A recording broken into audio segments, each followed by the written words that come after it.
There's a major clue that our 10 rabbits have enjoyed their first month in our warren. They've been breeding like rabbits. Led by head buck Thumper, the 2 squabbling males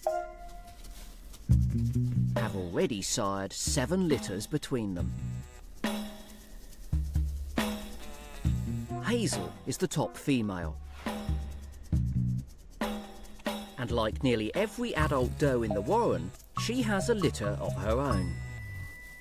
There really is something quite enchanting and magical about this rabbit's nest. It's pulsing with young rabbits. At 2 weeks, these 7 kits have reached the next stage of development. They belong to Pipkin. And despite only suckling from mum for 3 minutes a day, they've matured rapidly. You see, rabbit milk is one of the most nutritious in the animal kingdom. They've gained sight, can now hear, and they weigh 5 times the amount they did at birth. And now that their fur is fully developed, they can leave the warmth of the nest and take their first few steps.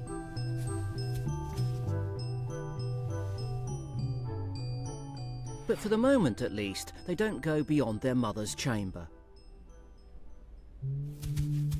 Their parents are from domestic stock, but they should behave as they would in the wild. Because our rabbit warren, like all of our burrows, is based on data from the real thing. They're the largest constructed burrows of their kind. But we want to see for ourselves the enormous scale and structural design of a wild warren. So 6 months ago at Devon's Bicton Park, we investigated an abandoned warren and began the most ambitious stage of our natural history project. Battling one of the worst winters on record, we filled the empty warren with 10 metric tons of liquid concrete. And then left it to set. Now in spring, we're beginning the biggest wildlife excavation of its kind ever attempted in Britain. When we've finished, we'll have the most detailed picture ever of the rabbit's secret subterranean world.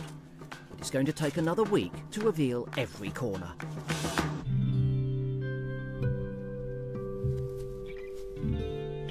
And as they investigate their burrow, we can finally get to grips with the full extent of our real warren in the wild. I've returned to Bicton Park, where the excavation of our concrete cast is now complete. A bird's eye view shows us just how complex the warren is. With multiple living chambers and complex intersections.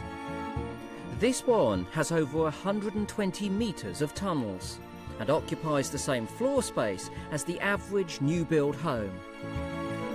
Our expert, Dr. Sasha Norris, has already been investigating.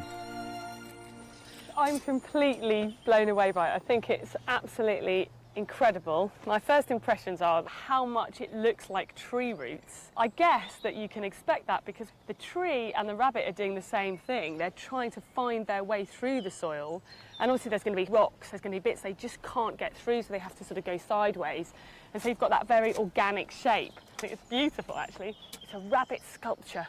But look at this, where the rabbit's claws have actually cut into the soil. It's been preserved forever, rather like the sort of rabbits of Pompeii.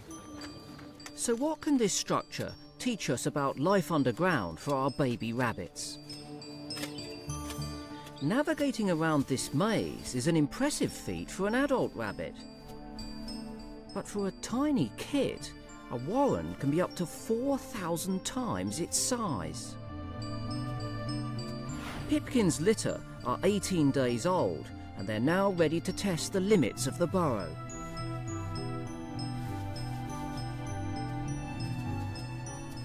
They've left their chamber, and they venture out into the adjoining tunnels. Imagine being born in a warren like this, and then spending the first few weeks of your life entirely underground in a nest, and then you branch out and literally you're following your way through these tunnels using only a sense of smell, no light whatsoever. But this network of tunnels would suddenly come alive when all of those young left their breeding nest and started to sort of move around. And there is a period where they're moving around inside the warren where they're not outside. So then it would become like a sort of a bunny bundle, seething, a bunny bundle party underground. As Pipkin's litter explore beyond their home chamber, they encounter other unrelated rabbits for the first time. In this rabbit nursery, all of the kids play together nicely. The same can't be said for their overprotective parents. Hazel and the other females have chosen nest chambers, and they defend them fiercely. Under stress, territorial mums can even kill kits from other litters that stumble into their path.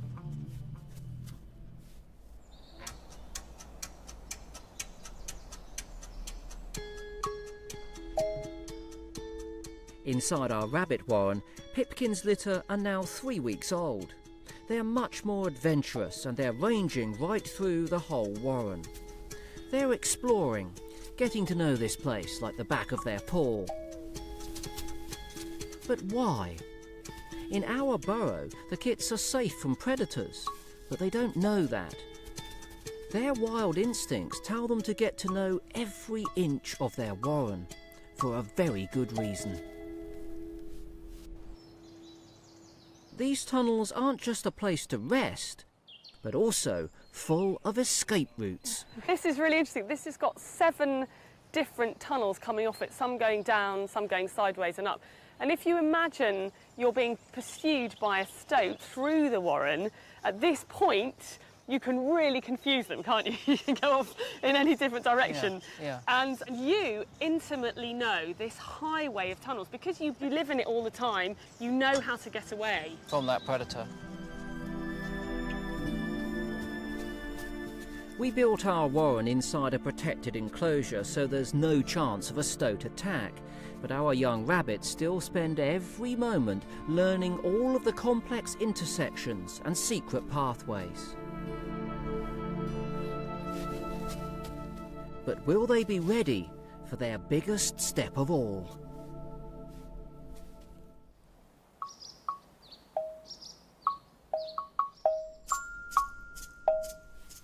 Back at Burrower Central, Pipkin's litter are now nearly 4 weeks old. They're looking a lot less like baby bunnies and more like small versions of their mum.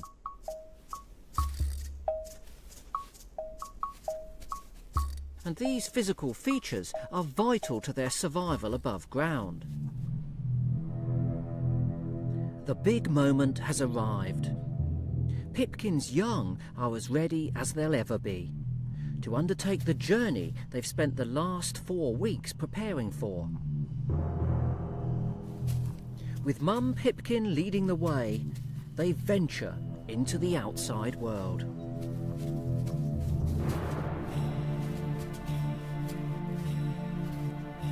But how will they take in the foreign sights and sounds and their first breath of fresh air? Sasha and I are waiting eagerly. Here they come, Chris. Look at that. On the brink. It's quite a brave moment for these little things, isn't it? We know that there aren't any predators in our enclosure, but they don't know that. Even without the threat of being eaten, the outside world is overwhelming. Bright sunshine, new smells, new sounds, and boisterous adults. For some of Pipkin's litter, it's just too much. All they want to do is huddle for security.